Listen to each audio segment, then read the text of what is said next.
This video is for the Idea Frameworks assignment. My topic is Inductive Reasoning. My name is Vaughn Vargas, is Professor Kumar for Management Consulting. Inductive reasoning uses former experience to predict outcomes of future situations. The MindTools website defines it as making useful generalizations about an environment as a whole based upon limited data and observations. Albert Einstein College of Medicine, Dr. Wessler Thiel Smoller defines inductive reasoning as using specific information to make generalizations. We take observations to determine patterns, make generalizations, and determine a theory or explanation. A specific example of inductive reasoning includes the National Crime Prevention Council, which reported that rewards and anonymity increased the number of crime reporting in San Jose, California. Other police departments inferred that their crime reporting measures would increase if they utilized this practice. And the effectiveness of offering rewards and anonymity allowed this organization to go nationwide. Now most of police departments are offering rewards and anonymity for certain crimes.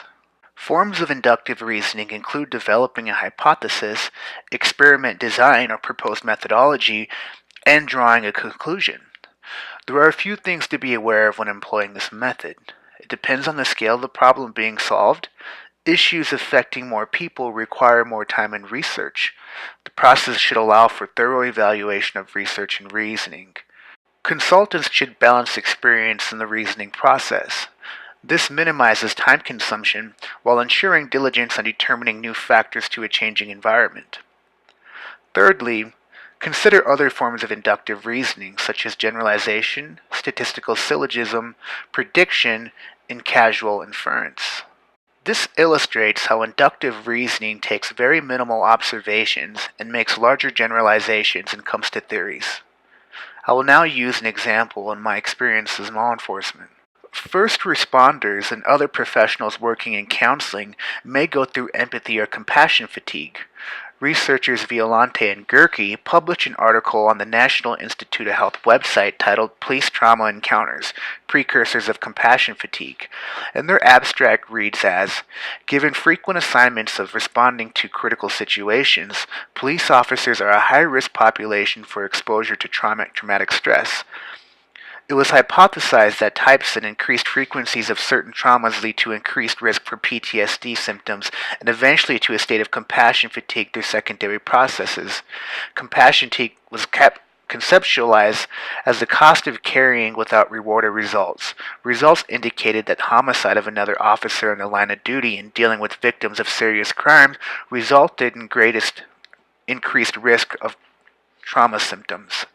Gender differences were found in traumatic risk, with women officers experience high risk from dealing with abused children, and male officers experience higher risk to shooting incidents where officers were involved. However, compassion fatigue does not have to be solely critical incidences. Dayton Police Department Commander Wendy Stiver included subcritical trauma or subcritical incidents in her research. These subcritical incidents might include responding to a homicide, suicide, a death of an infant, etc. Commander Stiver conducted quantitative analysis of officers responding to such incidences to determine compounded emotionally and physical distress that would impact them much more than the average call for service. Commander Stiver is using this information to look for intervention points to mitigate and reduce this trauma by offering necessary assistance. Unfortunately, meth use became a cyclical problem that accelerated fast in my own community, and the great success that Commander Stiver saw in her own police department encouraged us to take an initiative of our own. And we justified this initiative due to extreme cases, increases in methamphetamine use, infants being born addicted to meth, violent crimes associated with drug use, and changes in legislation that inhibited incarceration for repeat drug offenses in our own community. We were able to encourage programs that offer emotional support through emotional intelligence, talking circles, and support groups to officers who responded to numerous subcritical incidences. These initiatives were well received with great praise among our officers. We began to see immediate use of these services, increase officer job satisfaction, and more community engagement.